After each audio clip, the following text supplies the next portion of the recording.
What's good? Good morning. If you are struggling physically, mentally, spiritually, financially, look at this shirt I'm wearing. Yes, I am wearing this shirt out in public. I don't care. It's hard. It's just hard to care about your appearance when you're struggling, and a lot of people are struggling. And so I wanted to make this video to share a tool that I use sometimes when things get particularly bad.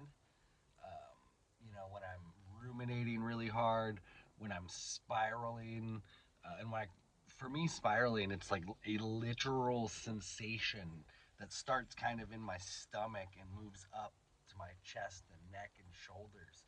And it's just like I just can't sit still.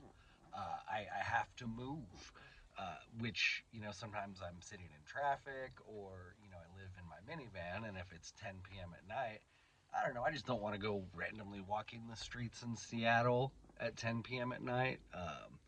Seattle is no longer the rad city that it used to be. And it's really sad because I've just been watching for the last 30 years the destruction of this extraordinarily beautiful area. The Pacific Northwest is freaking gorgeous, just majestic, literally. It is not an exaggeration. Sometimes when you look out, it's majestic. But anyways, the tool that I use, um, and you can change it a little bit, but I tell myself, just get through the next hour. Just get through the next hour. Don't think about dinner. Don't think about, where you're going to park. Don't think about anything. Just think about what you need to think about to get through the next hour. And I've even literally at points in my life, I've been, I would just challenge myself to get through the next 5 minutes. I would literally say, just get through the next fucking 5 minutes, dude. And then, once I got through 5 minutes, I was like, okay, I made it. You did it. Let's extend it out. Let's just challenge myself to get through the next 30 minutes. And that was like 5 years ago, I think, when my life was peak bottoming out. I guess that's an oxymoron, peak bottoming. It was at like my life was at the lowest point, I think, 5 years ago. And that's when I would just challenge myself to get through the next 5 minutes. And I've been working really hard for the last 5 years to sort of turn my ship around, to turn the wheels of the momentum or stop the downward spiral. And I think I did. Well, I know I did. Um, you know, over the last 2 years, I've invested significant amounts of money into addressing my sleep apnea, my posture situation, which super long story, but I have a very narrow jaw, and so I have really bad sleep apnea because my tongue cannot rest on the roof of my mouth when I sleep like it should. And so I've literally dumped 10 to 12 grand into addressing this over the last 2 years, and I'm not even done yet. But hopefully, and I do feel like I've made tremendous like physical improvements. It's not fully addressed, but I'm well on the way, and I'm thankful for that. However, I do feel like I worked really, really hard, and uh, it's just I didn't. I failed. I still feel like I failed because I still live in a minivan. I have no savings account. I have a little bit of credit card debt, but not a lot, thankfully. Thankfully, not a lot, but enough to still stress about. Um, I don't know how I'm going to get a truck. I don't know how I'm going to level up in life. Um, I've been ruminating lately, and it's been good because I feel like I've been backsliding. I'm moving backwards in life. I lost momentum, and so I'm just really, really need to get back on track and focused. But one of the things I say to myself often, I'll say it literally out loud. I'll say it in my head. I don't know. I don't know. Like I'll be laid in my bed. And I won't have work until like 11 today, 11 p.m. Which sucks because I'll get a text telling me, what time, what job, and sometimes it's 11 p.m. and it's 8 a.m. and I'm like, okay, so what do I do for 3 hours? And so I ask myself, what should I do? And then I say, I don't know. And I'm like, well, you should know. You can't just sit here and do nothing. And so I just circle. I don't know. I don't know. I don't know. And it is one of the most frustrating feelings ever, especially when you're someone like me. I'm a high drive, high energy person. Like I just gotta be moving. I gotta be grooving. I gotta be doing something. And that very much could be a trauma response, just embedded deep within not just like my body, but like my DNA. We often talk about generational trauma. Knowing the bit about my family backstory that I know, there's probably some trauma in my DNA. Uh, that's not an excuse for failure. So I'm trying really, really hard to break these generational curses, but sometimes I just don't know what to do. And in those moments, that's when I pull out the just get through the next hour move.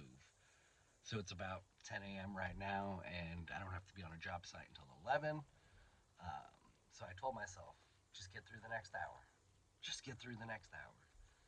Thankfully, I've got some joints that I can smoke.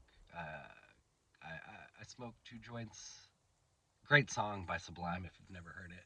But also, smoking two joints does make everything okay. You know, you can. Marijuana is not all great. It is mostly great, but there are some downsides. So I just want to be honest about that. Sometimes you just have to get through the next hour. And then sometimes you have to sit with it. I had just talked about how I'm like a high energy, go, go, go person. I think this chapter of my life, from a spiritual perspective, has been designed, was intended for me to learn to sit still a little bit better, to sit with the discomfort. Because when you sit with the discomfort, you can explore the discomfort. Because when you're doing something, you're avoiding it, you're not looking at it. But when you're not doing anything, when your mind, your conscious mind in your body can or is forced to look at things, that can be good. Uh, I think that's essentially forced shadow work. And so it's really nice on some levels that I have had this chapter in my life to force me to, be better about doing shadow work. Because so many people talk about it, like shadow work, face your dark side. But I think very few people actually do it, because it's really easy if you have a moderate level of resources and comfort. It's very easy to just ignore and avoid doing the work. And, this could be me rationalizing my sort of situation.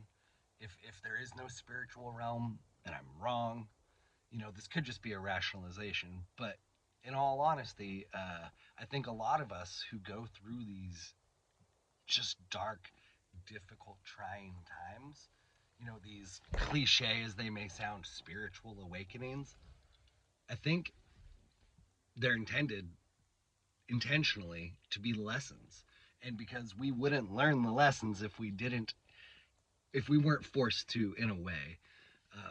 I'm not I don't know if I believe this stuff or not, but this concept of like your higher self setting out a plan for you, on this incarnation, for during this incarnation. And so it wouldn't blow my mind if I were to learn that, yes, I do have a higher self. And yes, he or she or it did plan this journey, this adversity for me. So it's kind of funny, like you did it to yourself. Uh, not just in a literal sense, but in a spiritual sense. You did this to yourself. And so when you can look at yourself and say, this is my fault. I did this to myself. Oh man, that's when you know you're really ready for the next step and for growth and development because you're finally being honest with yourself. And I can say that. I can say I did this to myself.